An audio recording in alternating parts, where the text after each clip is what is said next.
So when you first took on this role, did you have any idea that it would garner so many Emmy nominations? Absolutely none.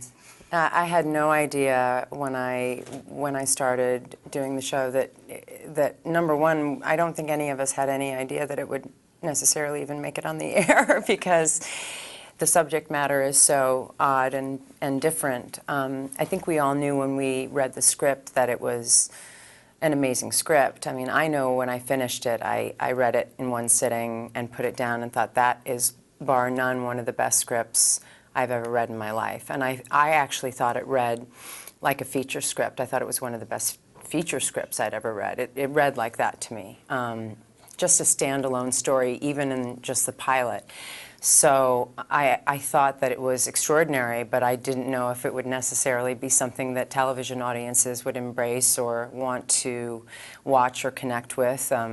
But we were really supported by Sony and AMC, and they supported Vince as a storyteller from the get-go. And but the fact that it then did get on the air and then built an audience and then became, you know, what it is now is really still extraordinary to all of us. So. And for the finale, do you think that the audience is going to be shocked, happy, satisfied? I think for the finale, the audience is going to be tremendously satisfied, and I think they're going.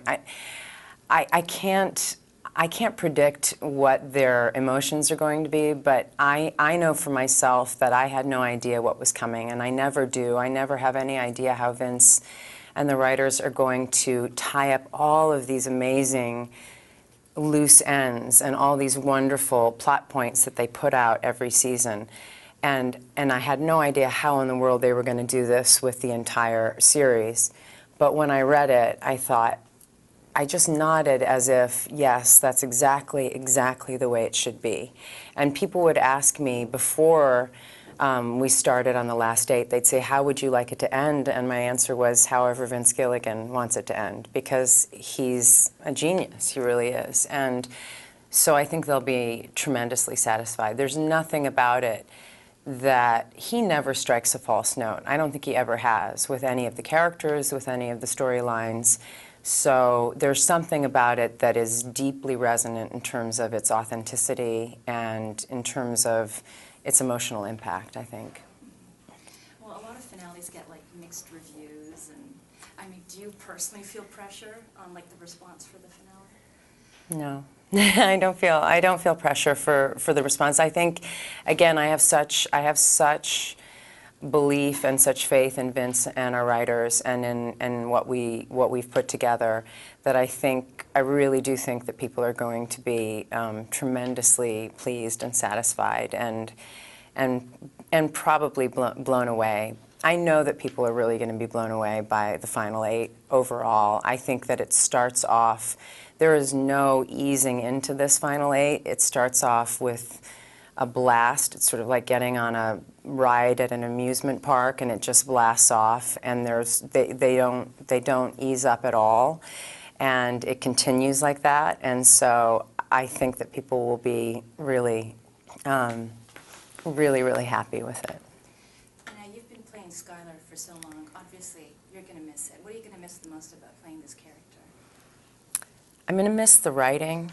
I'm going to miss, because you wait for writing this good as an actor for your whole career, and I'm going to miss the intelligence of the writing. I'm going to miss that. I'm going to miss the people. I'm going to miss the group of people that we assembled, that Vince and our amazing producers put together. From top to bottom, were really extraordinary. I know everybody says that about their shows, but and this was, though, just a singular experience, because the entire cast, the crew, the directors who came in, our producers, everybody came to work every day with the sense that we knew we were on something special and we were grateful for it. And there was not one single day where it felt like we were actually, in a strange way, coming to work. It felt like we were coming to play with each other. And we were all very aware of how lucky we were. And we lived in that. And so again, when we walked away from the experience, I remember driving home after I wrapped, after my very last scene, and there were some tears. But I remember driving home and I realized that I had a huge smile on my face. And I thought I might be a mess, but I was smiling because I knew how lucky I was to have had that 6 years of something that was so extraordinary that people don't always get the chance to have in their lives or careers. And so I'm going to miss Bryan very much, because he's not only a brilliant actor and a brilliant scene partner, but he's an extraordinary human being, and I loved spending time with him, both on and off camera. So, It's so easy that. yeah. So there's so many great actors in this show. Was there anyone that was a surprise to you that just really kind of blew your mind and you weren't expecting it? Well, I knew Giancarlo Esposito was an amazing actor already, but to watch him in person, and I only got to watch him in person on set once because I had one scene with him where we were in the hospital in the waiting room and his character comes in, and I didn't have any dialogue. I really just sat there and watched him come in. To watch him do what he does physically in person, what he did with the character of Gus, was like an acting lesson. It was like some sort of master class for me to just get to sit and watch that.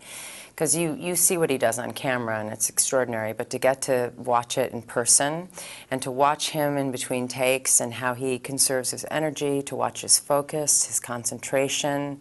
He's a very, very spiritual man. He's a very generous, lovely spirit. He exudes warmth and sort of loving. He's a really loving guy. And then he plays this bone-chilling, frightening character. And I don't know, whatever he's channeling. I don't know. It's very subtle. However, he gets himself into it. But I just sat back and watched him, and that was one of my favorite things about I think my whole experience on the show was just that one day of getting to watch him on set. So that was really wonderful. So when I was walking in, I saw this poster. It says "Remember My Name." Mm-hmm. So is it how you want the audience to feel at the end of the show? Actually, it's because I'm old and I can't remember it myself. It's actually just a question. Can you tell me my name? Do you remember it? Please tell me. Yeah, I think it's a very provocative way of saying that we know it's the end. He knows he's going. The audience knows the show is going. So when we were shooting the show, we got a double impact from it.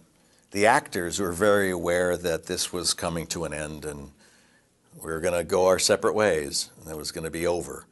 And the characters knew it was coming to an end and they were going to go their separate ways. So we had that, it was impactful that way and very, very emotional.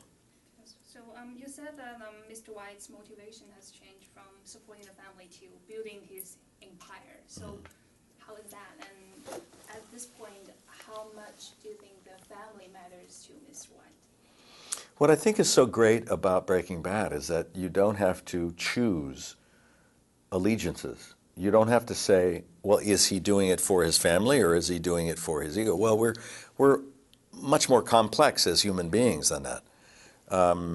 We have multiple reasons for things that we do. And so I think he's always held that in his hand, that he's doing it for the love of his family.